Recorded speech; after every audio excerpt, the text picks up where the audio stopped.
Be ready, 10 seconds to go.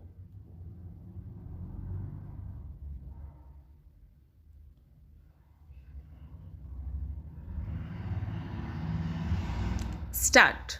Mahatma Gandhi, who had anticipated all this, thought that this system of education, which is so expensive, would not do if education was to be brought within the reach of every Indian, rich or poor. He therefore thought of a new system of education which has come to be known as basic education and which Indian and foreign educational experts have declared to be highly useful. According to Gandhiji, as far as I understood him, there are two basic merits in this new system. Firstly, education under this system is imparted not merely through books but through some kind of practical work so that the knowledge which children acquire will not be the result of mere memorizing but of actual experience.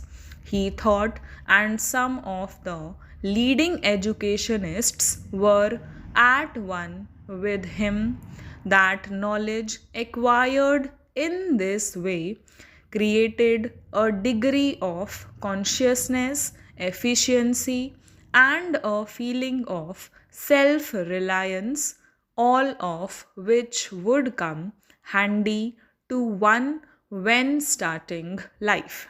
Secondly, the other merit in this system, according to him, is that it brings education for all within the pale of practical possibility because the handicrafts on which children would be working would bring some return in terms of money, which would go at least in part to meet the expenses of their education. He was convinced that unless young scholars made this contribution towards their own education, universal education in India would never be possible.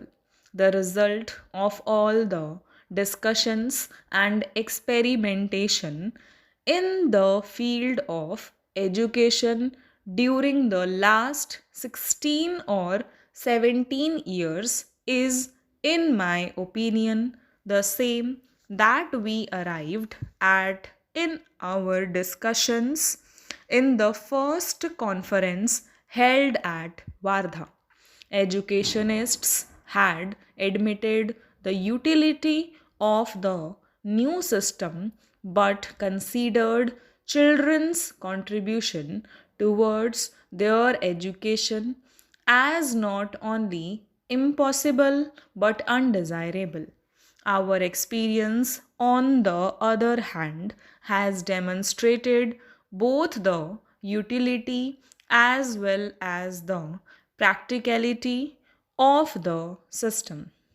My remarks are essentially with reference to primary and secondary education. Little has been done so far to apply this system to higher education. It is not, therefore, possible to say anything about it on the basis of experience. In spite of all that has been done in this field so far, it is a pity that this system has not received the encouragement which it deserved and which we could have given it after achieving independence from the British rule. As far as I can say, the reason is that although the utility of the new system has been proved, our faith in the old system of education remains unshaken.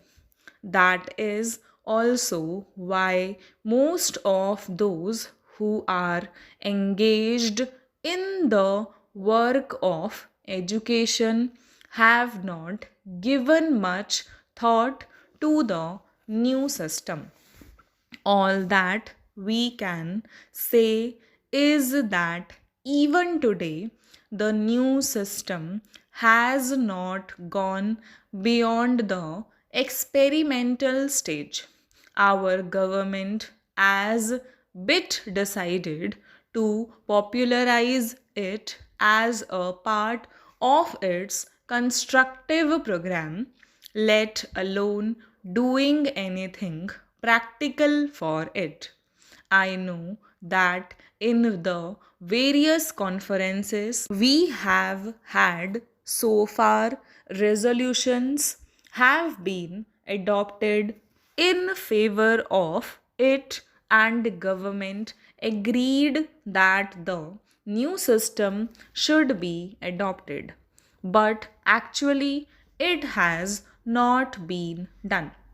Consequently, educational institutions of the old type are daily increasing, and whatever budgetary provision government makes under the head education is spent mainly on keeping the old system of education intact. Naturally, the new system has received little encouragement. My own view is that unless fundamental changes are made in the current system, the sad state of affairs that we see today will become sadder. The feeling of discontent among the educated and their utter dissatisfaction with life will continue to grow. I would therefore urge that all those concerned with the education of children, our educationists, universities, and the governing bodies of colleges and schools, education ministers, etc., should give not only theoretical consideration to this problem but do something practical to change the present system of education. Unless this is done, the problem would become more and more complicated. I am very happy that the new organization has been carrying on its work undeterred by difficulties. I cannot say that its activities have influenced educational trends in the country to any considerable extent, but I must admit that whatever is being done by it is of great value to the country. Its usefulness would be realized when, sooner or later, compelled by circumstances, we shall have to introduce fundamental changes in the system obtaining today. At that time, the experience acquired by workers of the new organization will come handy. As I said earlier, our experiment in the sphere of primary and secondary education has been successful and we can confidently recommend the new system to our countrymen at these two stages. We cannot say the same in respect of higher education in view of the inadequacy of our experience. Therefore, I attach great importance to your work. I hope the unfavorable atmosphere will not detract your workers and they would continue to do their job. Stop